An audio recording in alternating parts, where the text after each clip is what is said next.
안녕하십니까.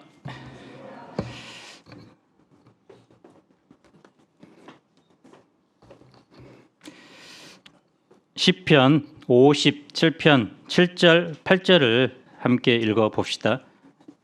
시작.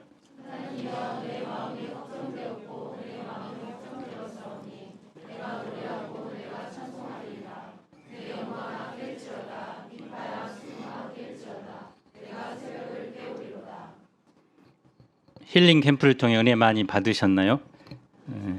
마지막 날 집에 가기 전 무엇을 했나요? 그래서 제목을 다윗의 스몰 디시전. 그래서 다윗이 위대하게 된 것이 오늘 스몰 디시전을 했기 때문에 위대하게 된 것입니다. 그러면 그것을 이제 일주일이 지났는데 꾸준히 실천하고 있나요? 오늘 시편은 다윗이 사울을 피하여 굴에 숨어 있을 때 지은 시로 알려져 있습니다. 다윗의 인생에서 가장 힘든 때입니다. 그때 다윗의 결단이 무엇일까요? 본 시편에는 세 개의 표제어가 붙어 있습니다. 다윗의 믹담시, 인도자를 따라 알다스헷에 맞춘 노래. 다윗이 사울을 피하여 굴에 있던 때 믹담시는 돌에 새겨진 시편, 돌비에 새겨진 시편, 황금의 시편, 대속의 시편 등으로 알려져 있습니다. 이 57편을 황금처럼 귀하고 가치 있게 여겨서 돌비에 새기고 또 하나님의 구원을 노래하고 있다고 생각하기 때문입니다. 사람들이 감동적인 시를 볼 때 어떻게 합니까? 그것을 써서 벽에 붙여놓거나 우리 때에는 코팅을 해서 책 속에 끼워두기도 합니다. 그 시가 일반적인 시와 달리 내게 특별한 의미가 있기 때문입니다. 믹담시도 시편을 읽는 독자들에게 특별한 의미를 가지고 있습니다. 그래서 지금도 오 주여 나의 마음이, 또 오늘 마지막 불렀던 모든 상황 속에서 라는 많은 복음성가의 배경이 되기도 했습니다. 두 번째로 알다스헷에 맞춘 노래는 운율의 표현인데, 알다스헬 운율은 시편의 57편, 58편, 59편, 75편 등 모두 4편이 있습니다. 알다스헷의 의미는 멸하지 마소서, 파괴하지 마소서라는 뜻입니다. 자신의 힘들고 처량한 처지를 하나님께서 외면하지도 버리지도 무너뜨리지도 마시고 지켜주시고 보호해 주시기를 간절히 원하는 마음으로 쓴 곡조입니다. 마지막 표제어는 다윗이 사울을 피하여 굴에 있던 때입니다. 사무엘상 24장에 보면 사해 옆에 엔게디 광야의 굴에 숨어 있을 때 지은 것인데요.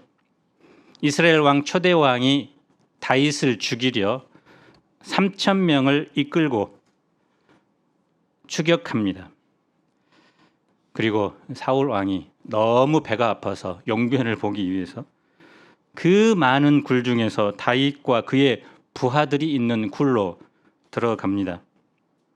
다윗의 부하들은 원수를 갚을 날이 이때입니다라고 말합니다. 사울 왕은 죽은 목숨이나 다름없죠. 그런데 다윗은 사울의 목이 아니라 겉옷 자락만 살짝이 뵙니다. 사울이 하나님께서 기름 부은 종이기 때문입니다. 이 사건이 오늘 시편의 배경입니다. 우리 1절 상반절을 읽어볼까요? 시작.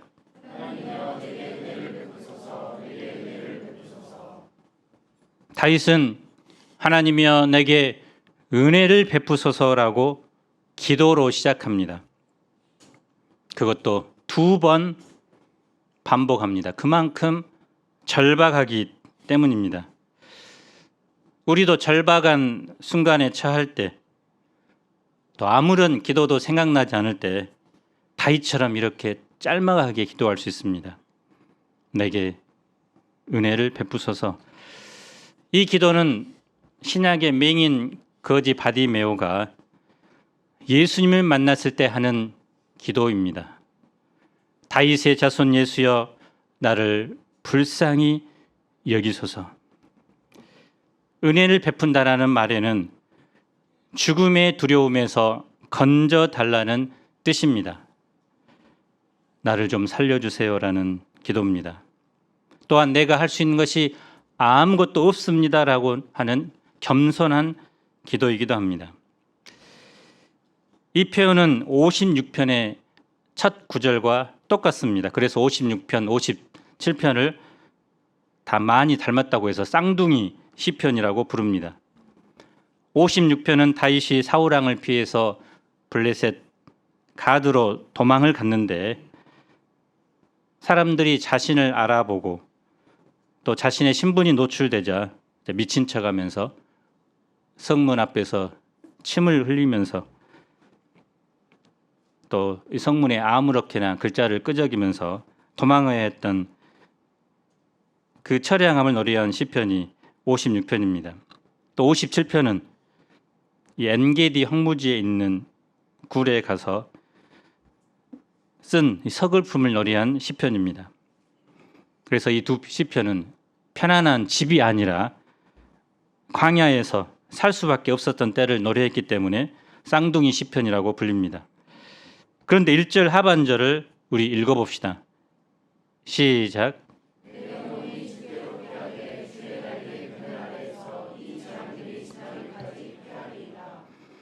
다윗은 하나님만이 진정한 피난처가 되심을 고백합니다. 그런데 다윗 자신이 하나님께 피하는데 내가 주께로 피합니다라고 말하지 않고 내 영혼이 주께 피합니다라고 고백하죠. 내 영혼은 육체뿐만 아니라 자신의 전 존재와 온 삶을 다 포함합니다. 하나님께로 피할 때 일부분만 피한 것이 아니라 자신의 전부를 하나님께 의탁하고 피하는 것입니다.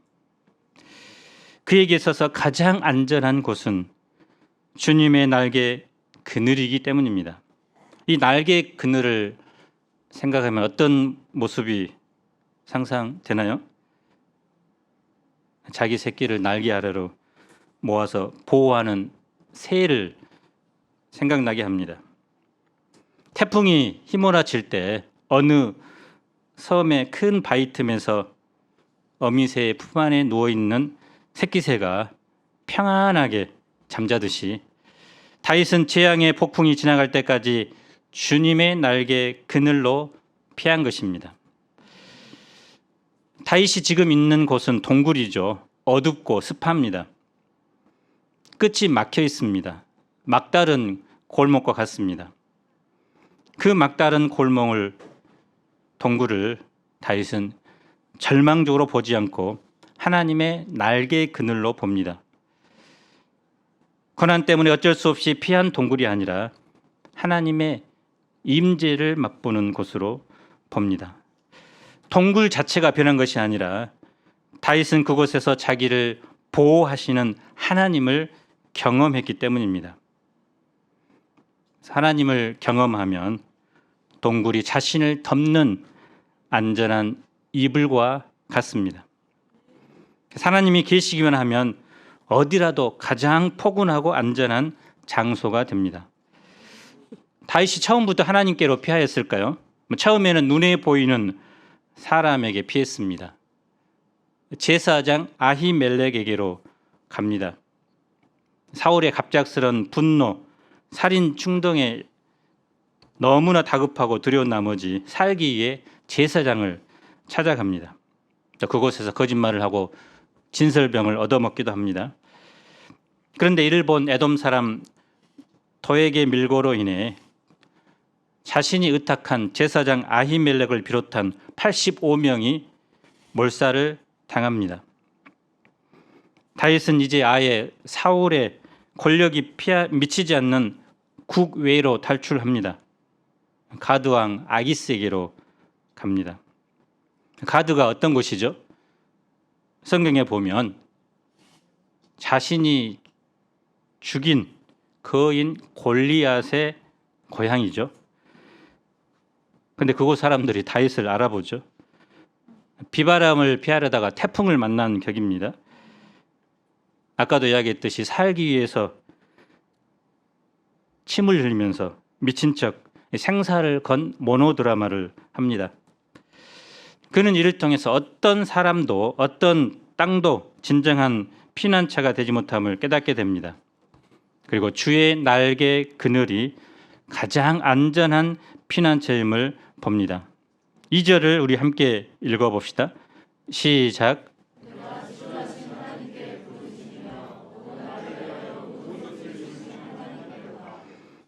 다윗은 기도의 대상인 하나님을 두 가지로 표현하죠.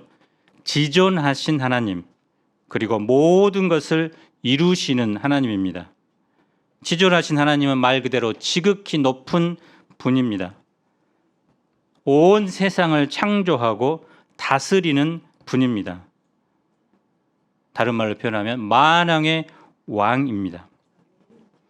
다윗은 하나님이 최고의 권위자이기 때문에 그 어떤 악의 세력보다도 강하신 분이라고 고백하는 것입니다. 무엇보다 모든 것을 이루시는 하나님은 모든 것을 완전하게 행하시는 분이라는 의미입니다. 비록 지금 다윗의 삶이 고장나 있는 것 같아도 하나님은 그를 완전하게 고치는 하나님이고, 비록 부족한 부분이 있더라도 풍성하게 만드는 분이라는 것을 고백한 것입니다. 이런 다윗을 하나님은 어떻게 구원하실까요? 우리 3절을 같이 읽어봅시다. 시작.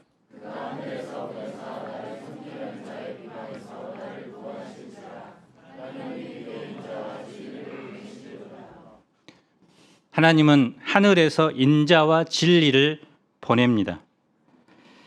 인자는 긍휼이며 사랑입니다. 환난 날에 자기를 의지하고 주의 날개 아래로 피한 자를 불쌍히 여기고 자비를 베푸는 분이십니다. 진리는 공의입니다. 불의에 대한 심판입니다.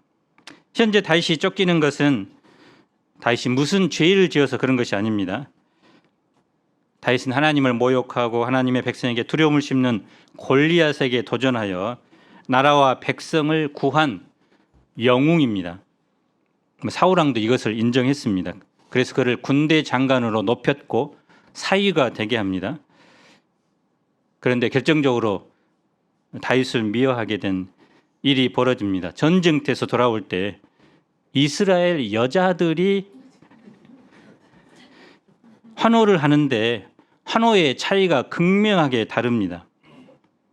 자신을 향해서는 송대관 아저씨를 부르시 사울 아저씨라고 하는데, 다윗을 향해서는 BTS를 부르시 오빠 하면서 열광을 합니다. 사울 아저씨는 수천을 죽이고 다윗 오빠는 수만을 죽였다네라며 외치자 사울의 얼굴이 일그러집니다. 시기심이 발동하여 다윗을 향해 칼과 창을 던져 죽이려고 합니다. 그래서 나라를 구한 영웅에서 하루아침에 사울의 정적이 되어 쫓기는 신세로 전락합니다. 다윗은 너무나 억울했을 것입니다. 그래서 다윗의 그 현재의 마음을 이렇게 표현합니다. 4절을 읽어봅시다. 시작.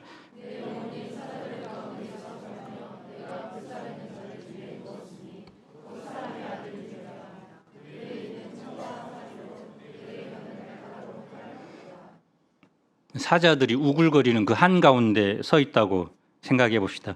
사자는 고양이과 동물 중에서 가장 용맹하고 먹이 사슬에서도 최정점에 있습니다. 그런데 들소나 기린, 하마, 코뿔소, 코끼리 등은 사자보다 덩치도 크고 힘도 셉니다. 그런데 사자들은 자기보다 큰 짐승들을 두려워하지 않습니다. 그 이유는 무리를 지어 다니기 때문이라고 합니다. 사자들의 무리를 프라이드라고 부르는데, 이 한 프라이드에는 수사자 두세 마리와 10명이 아니라 암사자 10마리 내외, 그리고 새끼 사자들이 있습니다. 그래서 먹이 사냥을 할 때 사자들이 집단적으로 달려들기 때문에 무서운 것입니다. 그래서 다윗은 자신이 으르렁대리는 거리는 그 사자들 무리에 있는 얼룩말, 이 가젤 같다고 고백한 것입니다.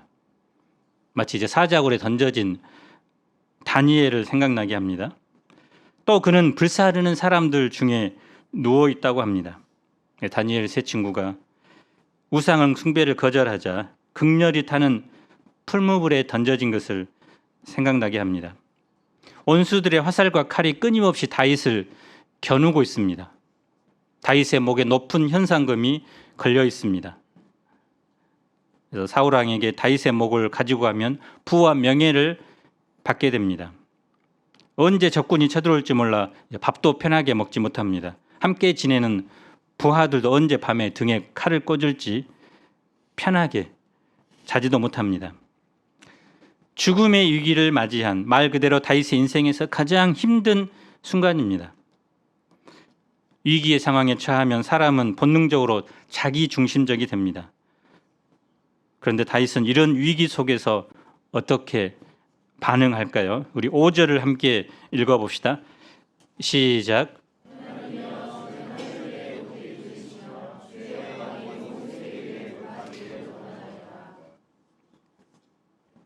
하나님께서 하늘 높이 높임을 받으시도록 기도합니다. 주님의 영광을 온 땅에 떨치시도록 기도합니다. 다윗은 그의 시선을 자신을 잡아 죽이려는 대적이 아니라 하늘 위에 계시며 온 세상을 다스리는 하나님께 둡니다. 다윗은 11절에도 똑같은 내용으로 고백합니다. 그 고난의 한가운데서도 하나님의 영광이 드러나고 높아지기를 바랍니다. 우리는 절박한 상황과 문제 앞에서 어떻게 기도합니까? 오직 그 문제 해결만을 위해서, 또 자기 상황이 호전되기만을 위해서 기도합니다. 사실 살아있는 동안 문제는 끊임없이 닥쳐옵니다. 그런데 우리 인생의 목적은 그 문제를 해결하는 데 있지 않습니다. 우리 인생의 목적은 어떤 상황 속에도 지존하신 하나님께 영광을 돌리는 것입니다. 악인은 어떻게 될까요? 6절을 봅시다. 그들이 내 걸음을 막으려고 그물을 준비하였으니 내 영혼이 억울하도다. 악인들이 다윗의 걸음을 막으려고 그물을 준비했습니다. 웅덩이를 팠습니다. 원어에는 그물이라는 단어가 가장 먼저 나오는데요. 사울이 국사를 내팽개치고 오직 다윗을 잡기 위해 혈안이 된 상태를 표현한 것입니다. 그물이라 웅덩이는 짐승을 잡을 때 쓰는 것이죠. 짐승은 늘 다니던 길로 다니던 습성이 있기 때문에 거기에 그물을 설치하거나 함정을 팝니다. 사울은 다윗을 짐승 취급한 것입니다. 다윗은 억울하다고 고백합니다. 두려움으로 납작 엎드러진 상태입니다. 그런데 이런 가운데서도 다윗의 확신이 무엇일까요? 다윗은 원수들이 쳐놓은 그 그물과 함정 안에 갇혀 있지만 도리어 원수들이 그 그물과 함정에 빠질 것을 내다봅니다. 자기 꾀에 넘어질 것을 확신합니다. 유대 랍비들의 전승에 의하면 이때 하나님께서는 동굴 속에 숨어있는 절체절명의 다윗을 위해서 하늘에서 큰 거미 한 마리를 급하게 내려보냈다고 합니다. 그 거미는 다윗과 그 일행이 숨어있는 동굴 입구에 열심히 거미줄을 칩니다. 사울왕이 그 거미줄을 보자 그 굴에는 사람은커녕 아무 짐승도 들어간 적이 없다고 이제 안심하고 수색대를 다른 데로 보내고 자기는 이제 똥을 싸려고 급히 그 굴로 이제 들어가 옷을 내리고 이제 시원하게 쌉니다. 그 굴 안에는 사람들이 이제 코를 막고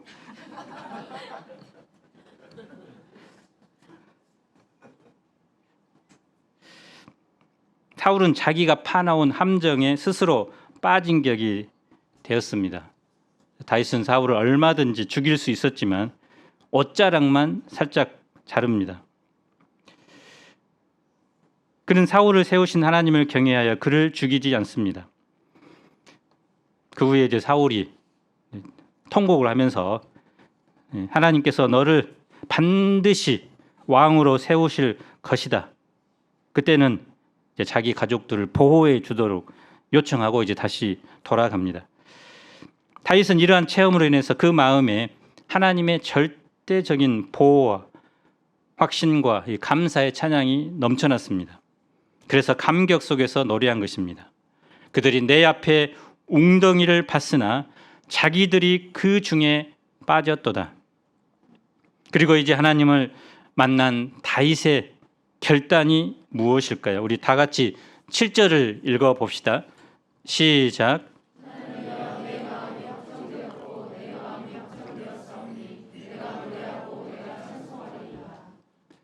유명한 구절이죠. 내 마음이 확정되었고 확정되었다. 킹 제임스 버전에는 My heart is fixed. NIV에는 My heart is steadfast. 그런데 실절은 언어 성경하고 약간 어순이 다른데요. 한글 성경에는 하나님이여라는 단어가 처음에 나오지만 언어 성경에는 하나님이여라는 단어가 문장의 중간에 나옵니다. 그래서 내 마음이 확정되었고가 끝에 나오는 거죠. 내 마음이 확정되었고 하나님이여 내 마음이 확정되었고. 이러한 이제 문학적인 기법을 통해서 다윗이 자기 마음의 중심에 하나님을 두고 이 하나님만을 의지하고 살아가기로 결단했다는 것을 보여줍니다. 확정되다는 뜻은 무엇입니까? 고정시키다는 것입니다. 그래서 벽에 잘 박힌 목과 같이 다윗은 이제 다른 것을 바라보지 않고 오직 하나님만 바라보고 자기 삶의 중심을 전능하신 하나님께 고정하겠다는 것입니다. 다윗은 죽음의 위협이 몰아치는 고난 가운데서도 두려워하지 않기로 결단합니다. 더 이상 마음을 염려와 근심에 내버려 두지 않고자 결단합니다. 더 이상 사람의 잔꾀를 쓰지 않고자 결단합니다. 대신 무엇을 하고자 합니까? 내가 노래하고 내가 찬송하리이다. 하나님을 노래하고 찬송하기로 결심합니다. 그래서 이런 노래가 나왔죠. 시편에 찬양하라 내 영혼아 찬양하라 내 영혼아 내 속에 있는 것들아 다 찬양하라. 시편 곳곳을 보면 찬양이 너무나 많이 나오죠. 어떤 때는 원수를 막 욕을 갈겼다가 어떤 때는 막 찬양을 했다가 감정 기복이 너무 심한 것 같은데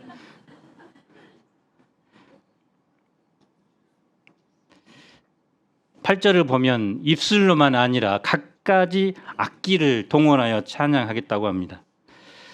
지금 본문의 다윗의 형편은 한마디로 표현하면 도망자죠.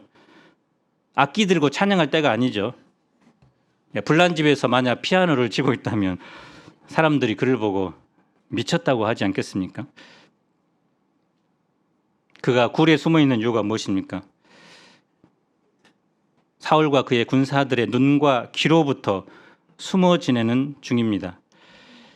그런데 거기서 악기치며 찬송을 부를 수 있겠습니까? 엑소극을 포함해서 이슬람권에서는 찬양도 숨죽여서 한다고 합니다. 북한에서도 기도할 때 이불을 이제 둘러쓰고 그 기도하는 소리가 새지 않도록 그렇게 기도하는 분들이 많습니다. 당장 오늘 하루 살아있을지 없을지 모르는 인생입니다. 내일 동쪽에서 떠오르는 태양을 다시 볼 수 있을지 장담할 수 없습니다. 그런 상황에서도 다윗은 하나님께 결단합니다. 하나님, 제가 언제 어디서나 어떤 상황 속에서도 주님을 노래하고 주님을 찬양하겠습니다. 하나님은 우리가 주님께 찬양을 드리는 것을 기뻐하십니다. 주님을 찬양하겠다는 것은 이제 나의 삶과 또 나의 모든 인생의 목적을 오직 하나님의 영광을 위해 살겠다는 결단입니다. 성경은 하나님께서 우리를 창조하신 목적이 찬양을 부르게 하기 위한 것이라고 말씀합니다. 이사야서 43장 21절입니다. 함께 읽어봅시다. 시작.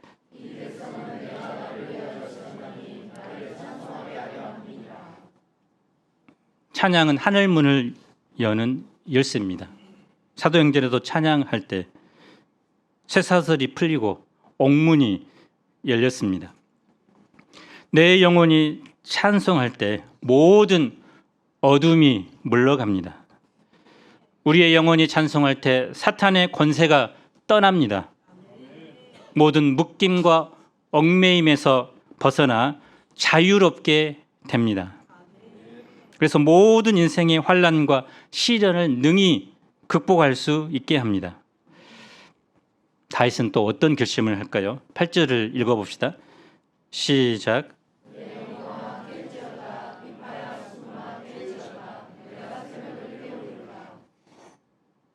내 영광은 내 영혼을 가리킵니다.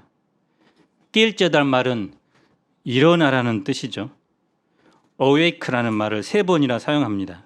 자신의 영혼을 향해서, 비파와 수금을 향하여, 잠들어 있는 새벽을 향하여 일어나라고 합니다. 내 영혼아 깰지어다. 비파야 수금아 깰지어다. 내가 새벽을 깨우려다.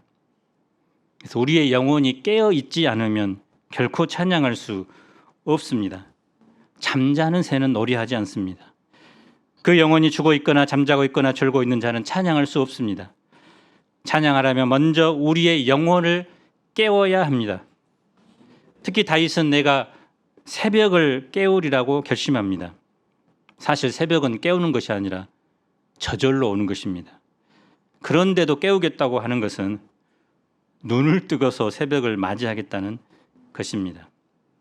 늘 영적으로 깨어 있다는 것을 의미합니다. 새벽은 하루의 여명이 밝아오는 이른 아침입니다. 만물이 잠든 고요한 시간입니다. 모든 세상이 단잠에 깊이 빠져 있습니다. 다윗은 이러한 새벽에 단잠에서 일어나 이른 새벽부터 주를 찬양하고 예배하겠다고 하는 것입니다. 하루의 모든 삶을 예배로 시작하고 예배로 행하고 예배로 마치고자 합니다. 내가 새벽을 깨우려다. 이는 안일해지고 게을러지는 자신의 영혼을 위한 도전이요 결단입니다. 근면하고 부지런한 마음으로 온 힘을 다해 주님을 섬기겠다는 결단입니다. 성경에 나오는 하나님의 종들은 하나같이 새벽을 깨웠습니다. 그래서 여호수아는 가나안 정복 전쟁을 할 때 늘 새벽에 일찍 일어나 주님과 교제하고 전장에 나갔을 때 백전백승합니다. 욥도 성결하게 하는 번제를 규칙적으로 새벽에 드립니다. 무엇보다 예수님은 새벽 미명에 일어나 한적한 곳에 가서 기도하십니다. 하루 첫 시간에 주님의 음성을 듣고 출발하므로 영적 방향을 분명히 잡습니다. 영국 런던에 요한 예술레의 집이 있습니다. 그 집은 한 300년 가까이 되었는데 그가 사용하던 그대로 보존되어 있다고 합니다. 침실도 집무실도 있는데 가장 인상적인 장소는 그의 1인용 침대 옆에 있는 창문 쪽으로 난 골방입니다. 그 골방에는 작은 탁자가 있고 그 위에 성경책이 놓여 있습니다. 그래서 요한 예술레는 매일 새벽 4시에 일어나서 그 성경 놓인 탁자 위에 무릎을 꿇고 2시간씩 기도를 했다고 합니다. 그 한 사람으로 시작한 감리교 역사가 세계 곳곳으로 퍼져 현재 132개국 7,300만 명의 신자가 생겼습니다. 그 골방을 무엇이라고 부르는지 아십니까? 전 세계 감리교들의 파워 스테이션이라고 불립니다. 제가 여름 힐링 캠프 후에 특강으로 오늘 말씀을 선택한 것은 우리 모두 100% 새벽 기도를 하도록 하기 위해서가 아닙니다. 오해하지 마십시오. 지금 새벽 기도 안 나온다고 문자나 전화 오지 않죠? 예전에는 막 엄청 어떤 분이 막 돌려냈는데 포기했습니다. 자유롭게 해도 됩니다. 물론 새벽기도 하는 사람이 한두 사람 더 많아지면 이제 좋겠지요. 중요한 것은 힐링 캠프 이후에 은혜 받은 것으로 멈추지 말라는 것입니다. 예수님을 영접하고 거듭난 신자는 막 태어난 아기와 같습니다. 막 태어난 아기가 가만히 있으면 어떻게 됩니까? 반드시 죽죠. 누군가의 돌봄을 받아야 되고 무언가를 먹어야 되죠. 그래야 이제 성장을 합니다. 많은 사람들의 오해가 어떤 수양회나 세미나를 통해서 엄청난 은혜를 받으면 이제 붕붕 떠다니면서 내가 모든 비밀을 깨달았다고 하지만 그 후에 애프터 서비스가 되지 않으면 반드시 갓 태어난 아기처럼 이제 말라 죽게 됩니다. 제가 학생 때 이제 여름 수양회를 통해서 은혜 받고 나서 결단한 스몰 디시전은 성경 일독을 하는 것이었습니다. 그것도 한 달 안에. 한 달 안에 하려면 이제 밥 먹는 거 뭐 하는 거 빼고는 이제 해야 되겠죠. 근데 실제적으로 결단하고 하니까 되더라고요. 그리고 가을 수양회 이후에는 이제 밤 기도를 결단하고 공동 생활을 하면서 이제 매일 10시에 밤 기도를 했는데 그때 이제 성령 체험을 한 것 같습니다. 돌아보면 수양회 이후에 계속해서 말씀과 또 기도 생활을 통해서 하나님을 깊이 만난 것 같습니다. 여러분도 이제 하나님 앞에서 스몰 디시전을 다 하셨죠? 여름 캠프 후에 우리 대학 청년부 중에 시니어급인 이 자매들 곧 결혼을 앞두고 이제 막 30대 이짝 저쪽 마음이 좀 싱숭생숭한 이분들이 이제 은혜를 받은 것은 좋은데 또 다시 세상에 나아가면 다시 넘어질 텐데 이런 이제 비관적인 말을 했다고 하는데 그러나 이번만큼은 그런 생각을 접고 믿음의 돌파를 해보자 해서 밤기도를 이제 결단을 했다고 합니다. 그 다음 날부터 지금도 하고 있죠. 2주간 한다고 했는데요. 2주간은 너무 부족한 것 같고 근데 습관이 최소한 어떤 분은 66일을 해야 습관이 된다고 하는데 2년간 해야 된다고요? 2년 해버리면 완전히 이제 다임 목자님 수준까지 갈 것 같은데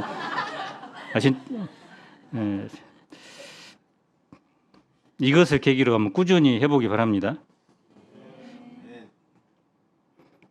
스몰 디시전은 다양합니다. 365일 일용할 양식을 먹은 것일 수도 있고 매주일 예배를 빼먹지 않고 드리는 것일 수도 있고 성경 일독에 도전한다는 것인 새벽 기도를 꾸준히 하는 것 아니면 하루 1시간 이하로 스마트폰을 제한하겠다 여러 가지가 있을 것입니다. 저는 그 무엇보다 우리가 이제 기도하는 사람들이 점점점 늘어났으면 좋겠습니다. 새벽에 교회에 나오든 저녁에 나와 하든 기도실에서 하든 아니면 집에 골방에서 하든 매일 꾸준히 기도하는 삶을 살았으면 정말 좋겠습니다. 어떤 분이 이런 말을 하더라고요. 사람이 기도하지 않는 것은 힘이 없어서가 아니라 아직 힘이 남아있기 때문이다라고 자기 힘으로 얼마든지 할 수 있기 때문에 하나님을 찾지 않는다고 전곡을 찔렀습니다. 우리가 힐링 캠프 때 잡은 힐링 스몰 디시전 또 아직 명확하게 잡지 못했다면 오늘 스몰 디시전을 새롭게 잡고 꾸준히 그것도 실천하는 가운데 영적으로 우리가 성숙되어지기를 기도합니다. 다윗의 기쁨과 감격이 어떠할까요? 9절 10절을 마지막으로 읽어봅시다. 시작.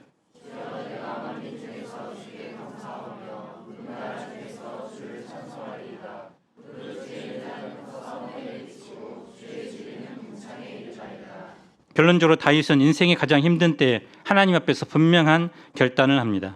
하나님이여, 내 마음이 확정되었고 내 마음이 확정되었사오니 내가 노래하고 내가 찬송하리이다. 내 영광아 깰지어다, 비파야 수금아 깰지어다.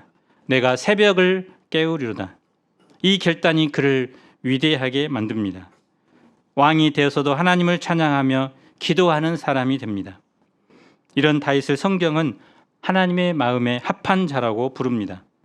우리도 하나님 앞에 분명한 작은 결단을 하고 그것을 꾸준히 실천하는 가운데 하나님께 위대하게 쓰임받는 자들이 될 수 있기를 기도합니다.